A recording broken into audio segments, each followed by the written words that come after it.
Assalamualaikum warahmatullahi wabarakatuh. Selamat pagi anak-anak kelas 3. Bagaimana kabarnya hari ini? Semoga semuanya sehat ya. Karena kesehatan merupakan hal yang sangat penting. Apalagi di masa pandemi seperti ini. Kita semua harus terus menerapkan protokol kesehatan, yaitu 3M. Ada yang tahu 3M itu apa? 3M itu yang pertama, memakai masker, kemudian menjaga jarak, serta mencuci tangan menggunakan sabun dengan air mengalir. Nah, sebelum kita melakukan pembelajaran, alangkah lebih baiknya kita berdoa terlebih dahulu. Berdoa dimulai. Berdoa selesai. Anak-anak bisa melakukan absensi di WA Group ya. Sekarang, kalian persiapkan alat tulis dan buku kalian masing-masing ya. Sudah siap belajar? Jika sudah siap, mari kita belajar secara bersama-sama. Pada pertemuan sebelumnya, Ibu mau tanya nih, kita sudah belajar apa? Iya, pada pertemuan sebelumnya kita sudah belajar tentang wawancara. Kemudian tentang penjumlahan bilangan cacah dan gambar dekoratif. Nah, hari ini materi yang akan kita pelajari yaitu menulis hasil wawancara mengenai perawatan tumbuhan, menentukan dan menjumlahkan bilangan cacah pada garis bilangan, serta karya dekoratif beserta unsur-unsurnya. Atau tema 2, menyayangi tumbuhan dan hewan, subtema 3, menyayangi tumbuhan, pembelajaran ke-1.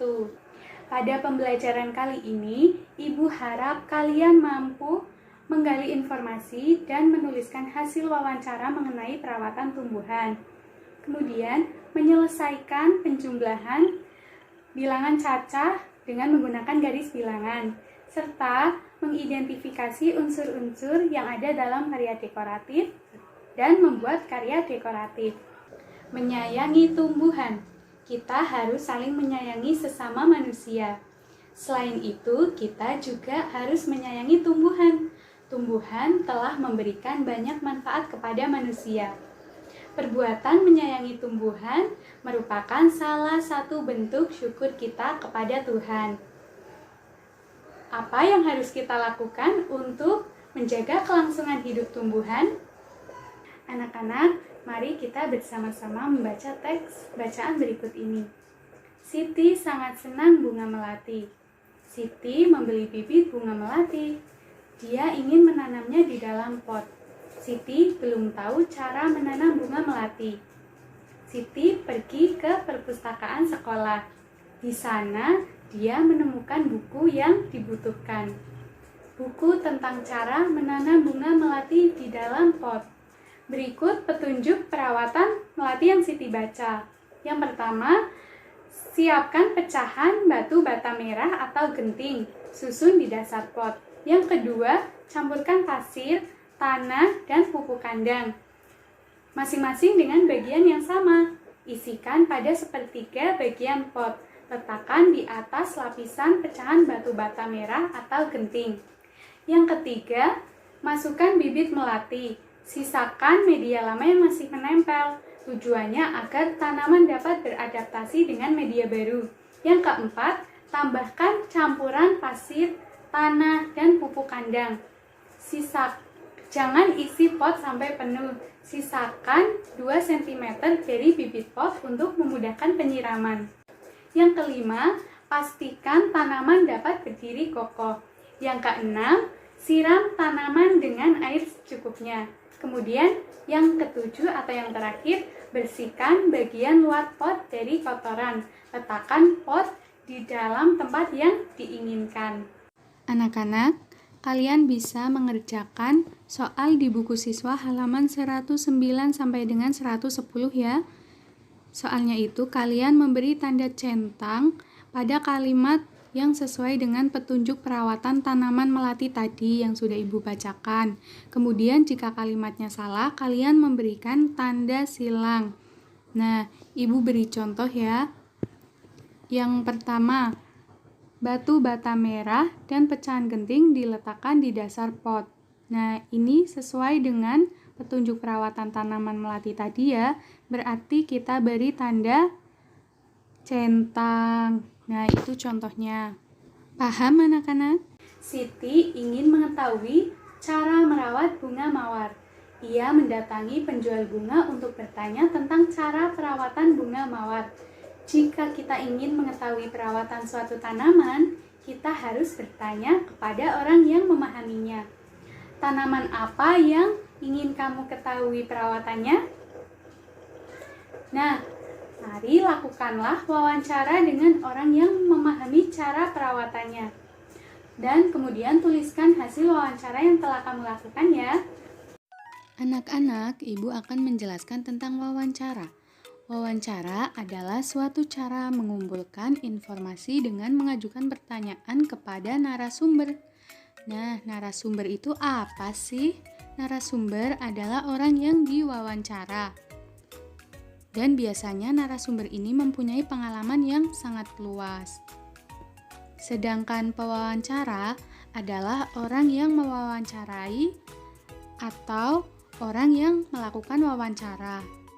Saat melakukan wawancara, apa saja sih tahap-tahapnya? Tahap awal melakukan wawancara yang pertama, menentukan tema. Yang kedua, menentukan narasumber. Kemudian yang ketiga, menuliskan daftar pertanyaan berdasarkan tema. Nah, dalam wawancara kita juga menggunakan kata tanya. Kata tanya dalam wawancara sebagai berikut. Yang pertama, apa? Yang kedua, siapa? Yang ketiga, di mana? Keempat, mengapa? Kelima, bagaimana? Keenam, kata tanya kapan? Ketujuh, berapa? Pertanyaan yang diajukan harus sesuai dengan topik atau tema wawancara ya. Dan kalimat pertanyaan dibuat menggunakan bahasa yang baik dan santun. Hasil wawancara ditulis menggunakan kosakata baku dan kalimat efektif. Kosakata baku dapat ditemukan di dalam Kamus Besar Bahasa Indonesia atau KBBI. Nah, untuk kalimat efektifnya dapat disusun menggunakan pedoman umum ejaan bahasa Indonesia. Nah, anak-anak bisa mempelajarinya ya di rumah. Jika bingung, anak-anak bisa tanya ibu melalui WA. Berikut merupakan contoh hasil wawancara antara Edo dan Ibu Pertiwi. Di sekolah Siti ditanam pohon sirih. Sirih adalah tanaman yang tumbuh merambat. Daunnya berbentuk jantung dan ujung daun runcing. Panjang daun sirih sekitar 5-8 cm dan lebarnya 2-5 cm. Jika daunnya diremas akan mengeluarkan bau khas. Siti dan teman-temannya akan mengukur panjang pohon sirih. Sebelum mengukur pohon sirih, Siti dan teman-temannya belajar tentang garis bilangan. Nah, anak-anak, apa sih itu garis bilangan? Sekarang, mari kita amati bersama garis bilangan di bawah ini. Garis bilangan dimulai dari angka 0. Setelah angka 0, secara berurutan angka 1, 2, 3, dan seterusnya. Mari kita simak contoh berikut ini.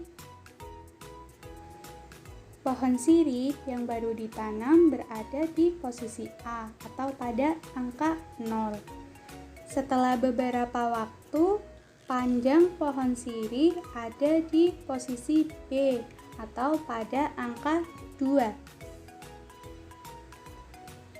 Nah, ketika kita gambar pada garis bilangan, maka hasilnya akan seperti ini. Pohon sirih yang baru ditanam ada pada angka 0. Kemudian, setelah beberapa hari di angka 2. Nah, kita buat garis dari angka 0 ke angka 2. Posisi awal kita beri huruf A, dan posisi yang kedua kita beri huruf B. Dari posisi A menjadi posisi B berpindah 2 satuan.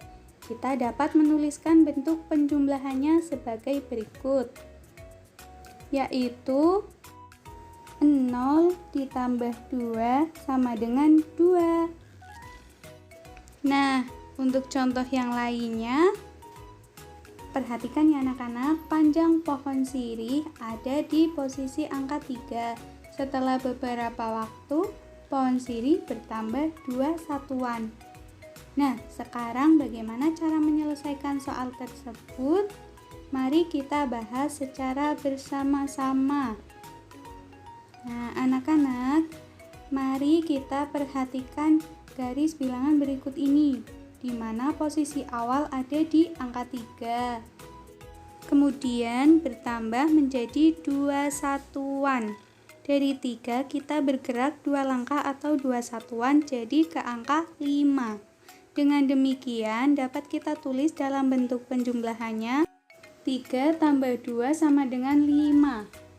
Nah, sekarang kalian bisa berlatih mengerjakan soal pada buku siswa halaman 115 sampai 116 ya anak-anak. Jangan lupa jika sudah, tugasnya difoto dan dikirim ke WA Ibu. Selanjutnya, Siti sedang membantu Ibu merapikan lemari baju. Di lemari ada beberapa kain batik milik Ibu. Siti memperhatikan motif yang ada pada kain batik. Ada bermacam-macam motif daun dan bunga. Siti sangat tertarik dengan motif daun dan bunga. Setelah membantu Ibu, Siti menggambar hiasan dengan motif tumbuhan. Berikut merupakan contoh beberapa motif hias tumbuhan. Bisa kalian perhatikan baik-baik ya anak-anak contoh motif tersebut. Motif hias tumbuhan merupakan salah satu contoh dari gambar dekoratif. Ada yang tahu gambar dekoratif itu apa? Nah, mari kita simak baik-baik video berikut ini ya anak-anak. Ragam hias pada kain batik. Pada kain batik terdapat motif hias. Batik dari setiap daerah memiliki motif hias yang berbeda-beda. Motif hias termasuk dalam gambar dekoratif. Gambar dekoratif adalah gambar hiasan dari gabungan beberapa motif seperti hewan, tumbuhan, manusia, atau alam. Nah, sekarang anak-anak perhatikan motif hias pada kain batik berikut. Ada motif hias batik tulis lasem dan batik kawung. Pada batik tulis lasem memiliki ciri khas motif bentuk tumbuhan dan bunga. Sedangkan pada batik kawung, ciri khasnya menggunakan bentuk geometris. Dalam membuat motif hias pada kain batik, digunakan pola ragam hias. Pola ragam hias meliputi motif manusia, hewan, atau tumbuhan. Agar terlihat menarik, ditambahkan kombinasi warna. Berikut adalah contoh sketsa pola ragam hias bentuk tumbuhan. Anak-anak bisa melihat contohnya ya. Motif hias berbentuk tumbuhan pada karya seni. Motif hias bentuk tumbuhan biasanya disebut sulur-suluran, seperti motif hias pada batik buketan dari Pekalongan. Motif pada batik tersebut bermakna keharmonisan dan keindahan hubungan manusia dengan alam di sekitarnya. Motif hias termasuk dalam gambar dekoratif. Gambar dekoratif dibuat dengan menggunakan unsur garis, bidang, dan warna. Bagian dari tumbuhan, seperti daun, dapat menjadi inspirasi pembuatan gambar dekoratif. Paham anak-anak? Baik anak-anak, hari ini kita sudah belajar tentang apa saja? Hari ini kita sudah belajar yang pertama tentang cara melakukan wawancara serta menuliskan hasil wawancara dengan baik. Kemudian yang kedua, kita juga sudah belajar tentang cara menyelesaikan penjumlahan bilangan cacah dengan menggunakan garis bilangan. Yang ketiga, kita sudah belajar tentang karya dekoratif serta unsur-unsur dalam karya dekoratif tersebut. Unsur dalam gambar atau karya dekoratif ada garis, bidang, dan warna. Bagaimana perasaan kalian mengikuti pembelajaran pada pagi hari ini? Tentu senang ya. Nah, anak-anak, untuk tugas di rumah, Ibu minta kalian membuat gambar dekoratif motif hias tumbuhan. Gambarnya diberi warna, kemudian jika sudah, diberi nama, difoto, lalu dikirim ke WA Ibu. Paham anak-anak tugasnya? Nah, jika sudah paham, untuk pertemuan selanjutnya kita akan belajar tentang tema 2, subtema 3, pembelajaran kedua. Ibu minta kalian di rumah mempelajarinya terlebih dahulu ya. Anak-anak, pesan Ibu, kalian harus tetap semangat dan jaga kesehatan. Nah, sebelum pulang, kita berdoa terlebih dahulu yuk. Berdoa dimulai. Berdoa selesai. Nah, Ibu cukupkan sampai di sini ya. Demikian pembelajaran yang dapat Ibu sampaikan. Kurang lebihnya Ibu mohon maaf. Wassalamualaikum warahmatullahi wabarakatuh. See you.